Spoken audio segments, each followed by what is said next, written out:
Welcome to Economics Today. My name is Marcelo Munoz. We are here with Dr. David Lagaya from Berkeley University. He is going to explain to us what international commerce terms are, how they work, and why they're there. Hello, Marcelo. Yes, income terms play such a vital role in the negotiation of buyers and sellers internationally. Why? Because it sets the ground rules of who's going to be responsible and who's going to pay what. This is such an important point because if anything happens to the merch from point A to point B, then it just explains who's going to pay the responsibilities of the damage. Yeah, and there's 11 income terms we can choose to, so we can try to fix, so the buyer and the seller come to an agreement, so one side does not pay more than the other.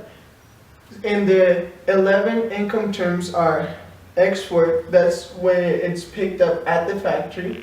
Then the other one is FCA, it's free carrier. The other one is CPA, carrier paid to. The other one is CIP, carrier and insured paid to. The income term DAT is terminal.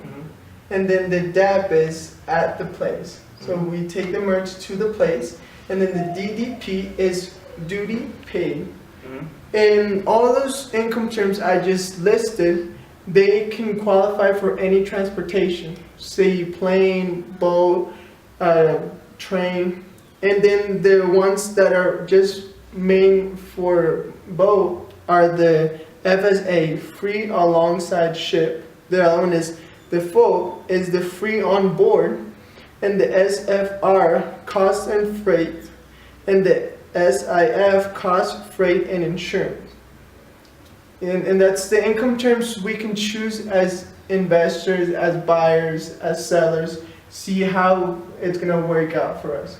Can you explain to me more about the DAP? Yeah, the DAP. It's the one I mostly use because it gives the buyer the freedom to just wait till the merch gets to him, because the seller, whoever is selling the product, is in charge of shipping it, even from his factory, is in charge of packing it, from loading it to the tractor, from the tractor to take it, let's say, to the train, to the boat, or to the plane.